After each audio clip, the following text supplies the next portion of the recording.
And now, Lifestyles Unlimited presents the Real Estate Investor Radio Show. Over the next hour, we unfold your map to financial freedom. You'll learn how to retire through investing in single-family and multifamily real estate. You'll learn how to create cash flow and build wealth so you can have the time and money to live the lifestyle you want.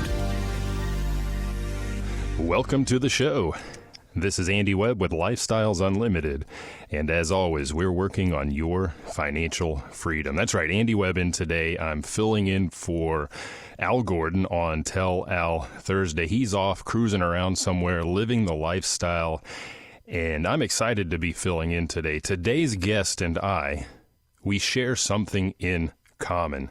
And you're going to hear about this. We both left what we call our W-2 jobs, our employment, last year in 2022. But there's one really, really big difference, a huge difference. It's very important for you to understand. I was fortunate to have done it on my terms. Her story, however, is something else. And I think it should be a warning to you if you are still working for someone else, corporate America, whoever that may be. So we'll hear about that. I want to welcome to the show, Robin. Thanks for joining us. Hi, good morning, Andy. Thanks so much for having me on the show. Absolutely. Glad you could join us. And to my point, we both left corporate America last year. Congratulations on that. I know you. Thank you. Your exit was not the ideal exit, I don't think. If you don't mind, tell us that story, because I want to get to that out the gate, because I do think that will serve as a caution to the listener. What happened at the end of 2022? Yeah, sure. So every year, like most people, you plan your, vacations around the Christmas calendar, right? Holidays. And so I had a very large team, and I would always let my team take the Christmas holiday, so I would plan to work. And I had planned a vacation, like I said, every year, December, earlier December. And then I'm back for the holidays to cover the office. Well, this year, I was told, I could go out of the country, but I couldn't work. But then the day before I did fly out of the country, my manager said, I can't approve your vacation. And I said, I'm going. My husband and I are leaving for Berlin Saturday afternoon. And then it became an HR issue. Yeah, they pulled the rug out from under you, right? Yep, sure did. And, so I thought, okay, it's handled through HR. I call HR, hey, what's my recourse? This is ridiculous. I'm a director. I have unlimited vacation. And even if I worked as a regular employee, I've been with the company 22 years. With 22 years, I get 5 weeks of vacation as a director, unlimited. And so these 8 days that I was going to be out on PTO or paid time off, and actually isn't even paid time off, it's unlimited vacation. I was terminated during that time. I got an email saying your employment's been terminated. So an unfortunate end to the career, I suppose, in that sense. But again, to the listener, I think you have to be very careful. Look, we're talking about a corporation. They budget, they make plans, they have calendars. You did the same in your personal life. They give you this benefit, this crazy amount of vacation off that a lot of people don't even have. But how do you get to enjoy it? If they're not going to let you go, number one. But you've made your plans. I lived overseas in Germany for a while, Robin, and I know it takes a lot of work to plan, to book those flights and so on. And to find out the day before, no, you can't go, that just blows my mind. Right. And we had a process, you put it on a spreadsheet, on a SharePoint site, everybody can see it. And it had been out there for more than a month, which is, pretty standard. You set up a meeting notice and Outlook and, all business as usual. My manager never approved anything like any meeting notice. Even my recurring meetings never accepted my meetings. So there was no difference there, just, too busy. So, yeah, kind of a shocker. Yeah, and just reading your bio here, you said 22 years with the company, very exemplary employee, a lot of accolades. Tell us a little bit about that side of things, because I want the listener to understand it's not like you weren't a bad employee that they needed to get rid of, right? No, I was absolutely top talent. One year when our company had a really nice MVP program, most valuable player, sent my husband and I to Orlando for a week. All expenses paid. I was selected to go to Stanford University for a year-long innovation and entrepreneurship certification. So, yeah, I was always top performer, identified to go help out troubled accounts, get them back on track. So that was, that's what I've been doing for, 20 of the 22 years was the, run to the fire, run to the fight, go fix it. Yeah, amazing. And they let you go like that. That is something else. And again, I want that point to be driven home to the listener. You were the cream of the crop there, and they just cut you loose. They're going to do that to anybody. And we're hearing about more and more job cuts at the moment, of course, with whatever's going on out there in the economy. Yeah, it's really interesting. I ended up in Prague. We were there at Prague, and I got an email that my access was terminated. And so that's how I found out. I was like, that's weird. I can't even log into my Teams account. I couldn't get into anything. And looked at my husband. I said, looks like I might have been fired. And my husband raised a glass of wine and said, here's to freedom. Wake up when I want, go to bed when I want. And it's awesome. I love to hear it. And all of that is thanks to your backstop that's given you that peace of mind. We'll work towards that now. Now, you just said Texas. Where in Texas are you based? We live over in Rockwall on the east side, just off of Lake Ray Hubbard. Okay, for the listener, Rockwall's the east side of the Dallas-Fort Worth metroplex. So you're in the Dallas area, North Texas. How did you hear about Lifestyles Unlimited? And when? Let me ask you that as well. Yeah, Andy, thanks for the question. It's awesome. So I had a friend of a friend who was a member of Lifestyles, and they invited us to a 2-day. And we had lived in San Antonio for about 10 or 11 years. And we had just moved back to Rockwall, which we lived in previously. So that's another story. But went to a 2-day, or went to the case study, and with my travel and work every week out in D.C., back, I could never really find time. But on my birthday in 2017, I told my husband I'm going to the case, the workshop. The 2-day. Thursday night, I'm going. The free workshop. Okay. I went to the workshop and I was like, this is what I've been looking for, and signed up immediately for the 2-day. But it took about 3 months, so I finally had a weekend where I wasn't traveling in late or out on Sunday night to be on a business trip, and went to the 2-day. Immediately became, preferred investor group members, or, we call them pigs, and never looked back. That was the best day of my life. Very good. And you said you went to the free workshop. And for the listener, I actually have the free workshop schedule up in front of me right now, coincidentally. We don't do those live in person anymore since the kind of an outgrowth of COVID. We do that virtually, which is very convenient, especially for someone like you who's all over the place. And if you're like Robin, this is very easy for you now. Go to the website, freeworkshoplivestream.com. You can find out about that there, or go to our regular website, lifestylesunlimited.com. It's an hour and a half. And what was it when you were there? You said, this is what I've been looking for. What made you join? It was a cultural shift, I think, about community and family, and we're all like-minded, and we're all together striving for that same goal, get out of the rat race, right? Create passive streams of income, live your lifestyle, stop that quiet life of desperation. That just spoke to me because that was me. We had lots of money, $200,000 a year salary, but like Del says, you got to give up that good life to have a great life. And it was like, honey, this is what we have to do. And we were just, right then and there said, yep, we're all in. Were you following the typical American path at that point? High earner, as we just heard, high earning family. Were you just doing a 401k, or how had you been investing before real estate? Yeah, we did a 401ks and Roth IRAs, did everything we were told, right? Get good grades, get a degree, I have a master's degree, a couple undergrad degrees. So always, save. But, at the end of the day, you got a pile of money. We had a house that was paid for. That's dumb. Now that I learned that was dumb. Paid off house is dumb. So it just really shifted. How do we take it and turn it into leverage? We had a couple of single family homes that we paid cash for. You probably hear other members who have done that. And we just look back going, holy cow, we made so many mistakes. How could we have been so ignorant and consider ourselves like real estate investors? So Lifestyles really just put the spotlight on, this is how you do it. This is how it's done. We have the roadmap.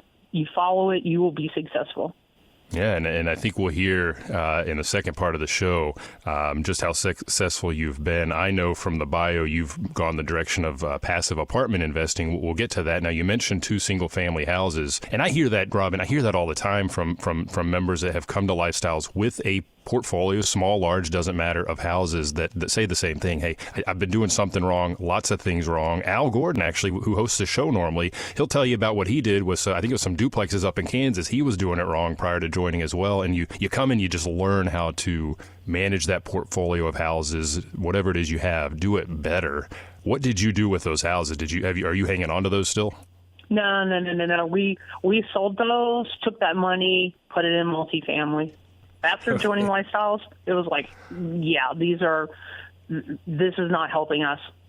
Yeah. Take the cash and do something better.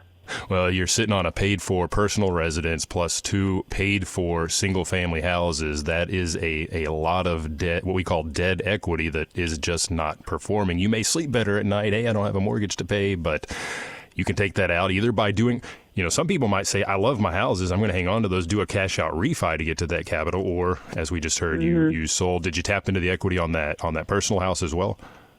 We did. In fact, we rented out the house that we're currently in Rockwall. That was like our house when we had 4 kids growing up, lake property, very nice, a large house. We moved down to San Antonio for about 10 years. So that whole time, the house in Rockwall had been rented. So in addition to the 2 single-family houses that we owned actually out of state, we had the one in Rockwall.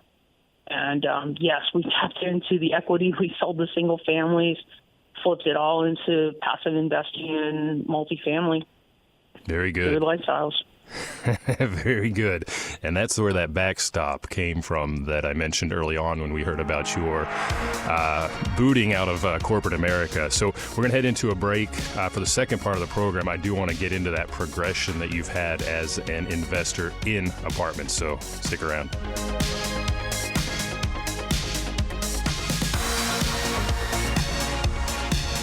Got questions? Call Lifestyles Unlimited at 855-497-4335. The Real Estate Investor Radio Show continues next. Lifestyles Unlimited success stories. If you got laid off tomorrow, what would you do? Would you have to be working at McDonald's or wait to try and find another job with the downsizing the economy? Kept on coming to meetings, even with David Fisher online and stuff like that, but still we just we need to make the jump. So we kept praying for time to get this job done, to be able to find the properties. How do we find the properties? How do you find the time?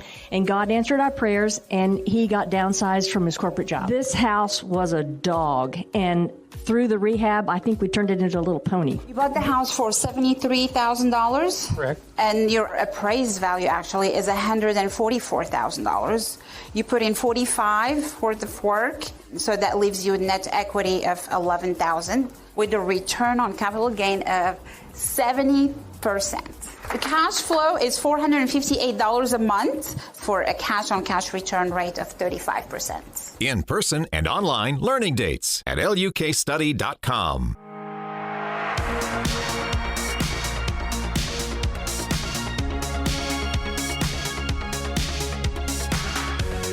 Creating the lifestyle you've always wanted. You're hearing Lifestyles Unlimited's Real Estate Investor Radio Show.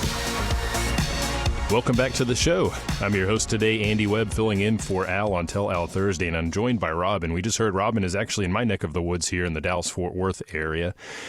Had a long-time career with one employer, and they gave her the boot. And if you want to hear that story, if you missed it, go out to our website, lifestylesunlimited.com, and catch that on the radio tab. If you have any questions for me, by the way, email me at askandy@luinc.com. And I want to hear, coming up here, Robin, about your progression within multifamily as a passive investor. We heard that you got rid of those single-family rentals, took that capital out. Before we get there, I'm curious. I heard you say your husband at some point, you're married. When you started going down this path, was he on board? Absolutely. We were always all in. How do we make a better life for ourselves and our family, our kids, our grandkids? Very good. Was he at the 2-day with you when you finally made it out there? Yep. Absolutely. Yep. And I'm curious, so early on, you talked about a cultural shift and the culture at Lifestyles Unlimited. I think of it as an ecosystem. It's a virtuous circle that self-feeds and helps, helps everybody out, lift all boats, right, is I guess the analogy. But as you sat through some of those early events and went through that mindset shift, that cultural shift, what were some of the big takeaways that you learned or otherwise maybe inspired you? I think for the listener, when you hear, talk about the roadmap, retire yourself in 3 to 5 years, you're a skeptic. We were skeptics. I'm going, I don't, I'll probably get closer, but probably not. I was already thinking I wouldn't, but you know what? That's not going to hold me back. I'm going to just strive. And our goal was, let's put $1 million in multifamily. We didn't have $1 million. We maybe had $50,000 when we started. We didn't have a lot of cash, a stockpile. So you mentioned, a couple of single families we sold, cash out refi of our house in Rockwall, and, paid for house. We sold a house. We took all that money and reinvested it. And one investment became 3 investments, became 10 investments, became 20 investments. And yeah, it was just phenomenal. It was easy. It was a progression of just, we'd get, supplementals, which is, refinancing, get a pile of cash. Hey, let's flip it back into the next multifamily deal. And the passive income streams that we got through these multifamily investments replaced my W-2 income exactly 3 years after we invested in our first multifamily. You could retire, right? I could have retired. Absolutely. And that's when we looked at our financial, I'm the queen of spreadsheets. I told you I'm an engineer by trade. So queen of spreadsheets for everything. So I had spreadsheets saying, what would our finances look like without Robin's income, without Robin's W-2 income? And we had been looking at that since we started this journey with Lifestyles. And, so we hit the numbers and we thought, okay, if I keep working, I could take this money and keep investing. And we thought, well, once we get to $1 million, we'd be good. But anybody who is listening, you think $1 million is, wow, that's $1 million. But it just happens so fast and you can't get rich slow. And when we look back going, that was kind of a naive goal because, now we're looking at 2 million. How do we get to 2 million? And you hear everybody talk about you gain more net worth after you quit your job. How is that possible? Well, we're living proof that's how it's possible. Just keep reinvesting. Yeah, a couple of key words I would throw out there. Number one, snowball. You experience the snowball as one apartment sells. You have those proceeds, or does a cash out refinance, like you mentioned. You reinvest those. Now you're in instead of in one apartment investment, you're in 2 or 3 or 4, and that just grows. I'm a few years behind you, Rob, on the multifamily progression. I've been a long time single family guy, but we've started doing this as well. And it's just like you said. You do 1, and then next year it's 3. You're like, well, I was just planning on doing 2. Now it's 3, then it's 5, and not, it's crazy how it grows. So there's that snowball, and then there's time, and your goals change over time as you see how it does develop. And we'll talk about goals here in a little bit, a little bit later in the show. So you could have quit sooner. You held on, and that's okay because now you got that shotgun income effect. You got 2 barrels. You got the passive. You got your active income coming in. And we heard about sources of capital, very important for the listener. Tell us about that very first apartment investment that you did. Was that easy? Was that hard? How did you figure out where you were going to go first? The process is easy. Getting over the fear of handing over a big check to somebody that you knew, you met a few times, you felt good about them. That was a little terrifying. And so we joined as preferred investor group members in May of 2017, got into our first deal in December of 2017. It took us about that long to become really familiar with, the great education that Lifestyles offers, right? The mentorship and all the events to network. And we just felt really good, and we got to the confidence to where we knew what we were doing to invest. That investment, fast forward to, I think it was February of 2020, so many deals now, right? We got all of our money, we got all of our capital back, and we still own that property. It's like our baby. It's exciting. It's still in our portfolio. And we had some other, apartments multifamily communities that we got into that, we only own them like a year, and we get a big chunk of money from a supplemental after, the apartment is stabilized and they get the refinancing. And here you go, investors, here's your money back. And you still own it. It's awesome. Again, I think I mentioned over one of the breaks, I was just shocked to read your bio and the way you were handled by this employer that you were just dedicated to. We heard in the prior segment you loved your job. Oh, so the day we're sitting in Prague and I try to get onto Teams, and then I see an email pop up that says your access is being terminated. Like I couldn't get in. I looked at my husband and went, holy cow, I just hit the lottery for time. What, like 200 to 250 hours a month of my life, for life, I get back. And we were downright giddy. Like, wow, got that monkey off my back. Wow. I love that phrase. You hit the lottery for time. Though, I will say for the listener, this was by no means a lottery. We've heard that over 5 years now, you've been building up these investments in real estate, in apartments specifically, in the background that gave you that backstop and the confidence to not panic, to sip on that mulled spiced wine over there in Prague when you realized what had happened. So what? Yeah. Yeah, it was. It was like we had been planning this for a long time, and this just made it easy for me. I didn't have to be the quitter. Yeah, it's hard to do. I did that in March of 2022, and it took me a little longer than I wanted to exit as well, just because it's like, ooh, I've been doing this for so long. I liked what I was doing as well, but it's like, ooh, I'm a little bit nervous, even though we had the financial backstop in place as well. Now let's talk a little bit more about that backstop, because we've heard you did 20 apartment investments, 2 have sold.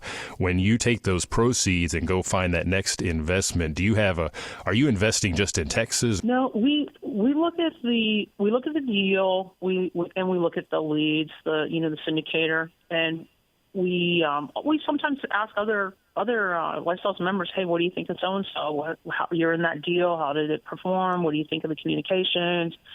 And we just became very comfortable. So I just did a quick tally. We have 7 in Texas, 5 in Kentucky, 5 in Mississippi, and 1 in Kansas. The 2 that sold were in Texas. So we still have 7 in Texas. But, yeah, so that's the total of 18. Very good. And the geographical spread where we invest is even, I'm in a couple in Indiana. I know there's some out in Phoenix. We've Bradenton, Florida. I know we have a lead over there. I mean, other states as well. So we're very broadly representative. For the listener, if you're looking for geographical diversity, that's a great way to go. Now, you mentioned you look at the leads or the syndicators that are putting these investments together, and you talk with other people. How important has network been for you in this process? Oh, paramount. Absolutely. You have to feel comfortable. You have to know that you've established a relationship, these people, you trust these people, and we're all in it together. And yes, absolutely. Paramount that you have trust and you get to know the syndicator, the lead, because, you're trusting them with your investment dollars. Yep. And then that's having a conversation with them. That's also having a conversation with other people, perhaps if they're on their second, third, fourth syndication, people that have invested with them. I'm with you on that. I get out to as many networking events as I can just for that reason. Let's just hear what everybody has to share, ask a few questions if I'm targeting something new. And when you're targeting something new, you said you do look at the deal, the investment opportunity as well. Are you typically looking for something that's cash flowing or something that's going to create a capital gain, some of both? What is your primary objective there? Well, when we first started, like you had mentioned earlier, sometimes your priorities shift, your goals shift.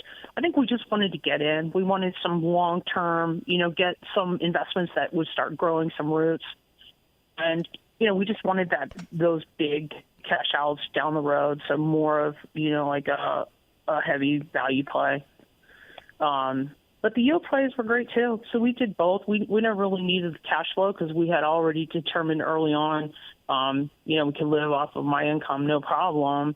let's just keep saving to put into more deals. And so the goal was can we do this in 3 years? Can we do it in 5 years, 3 to 5 years? And so at 3 years, we're like, holy cow, we did it. You did it. We're not done.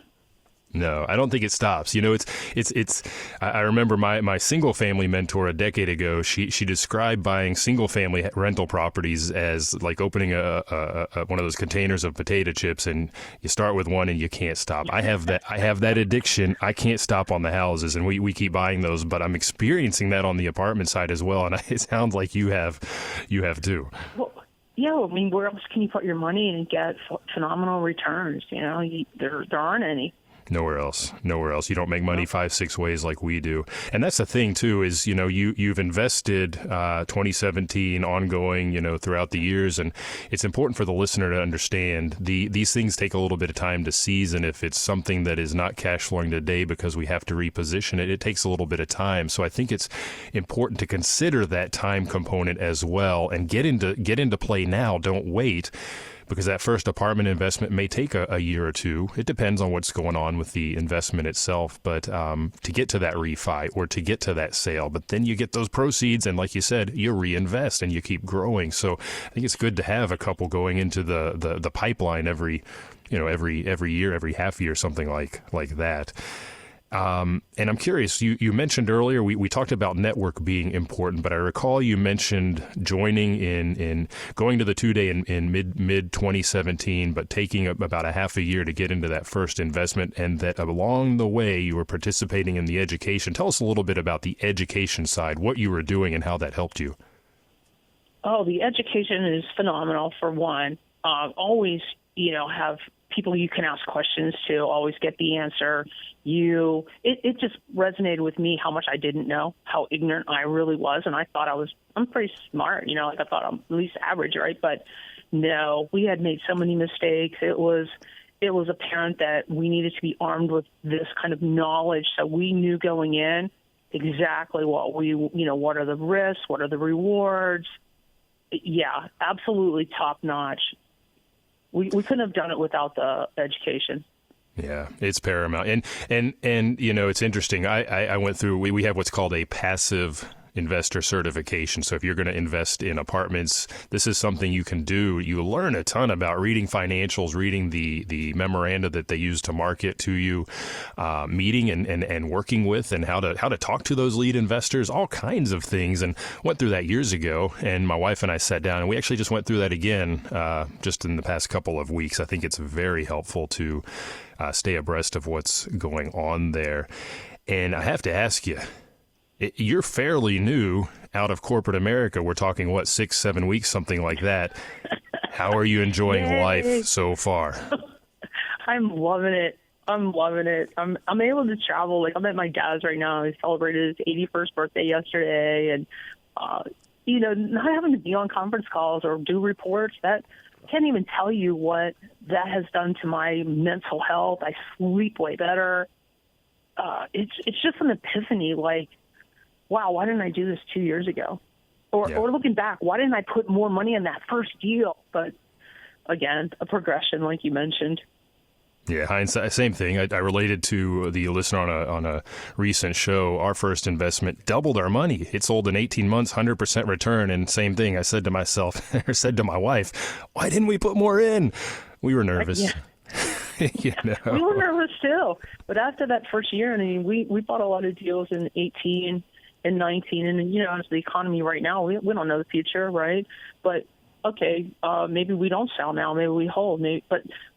But before it sells, of course, we have a vote and a say, and we have trust and dialogue with our lead that we're going to do what makes best for all the investors. And you mentioned the education. Without the education, I wouldn't have known that. Like, I didn't know any of that. And it's so ethical too, right? It's not pyramid scheme. It's not a get rich quick.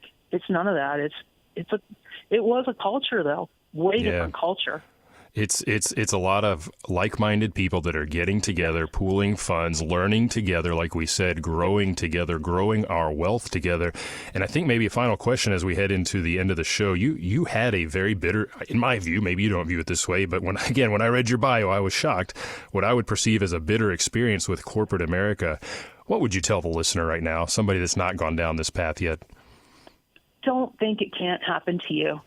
You can be the best of the best of the best until you're not, or until they just don't want you anymore. Maybe there's a corporate mandate that we have to cut 10% of the people. Well, in recent years of layoffs or whatever else, you've already gotten rid of all the people who maybe aren't the top cream of the crop. So you're that cream of the crop now, and if you make more because you've been there longer, you're an easy one to go, because then that helps the bottom line for the corporation. So don't think it can't happen to you. And I am not bitter. It is almost like I was given a favor. Like it was that shove I needed. And I am just elated about my time. I thank you very much for sharing your story today. Again, a tremendous story and tremendous success. And to the listener that's worried about what may be coming, get something into place now so you have that backstop as well. And remember, it's not the money, it's the lifestyle. You have a good day.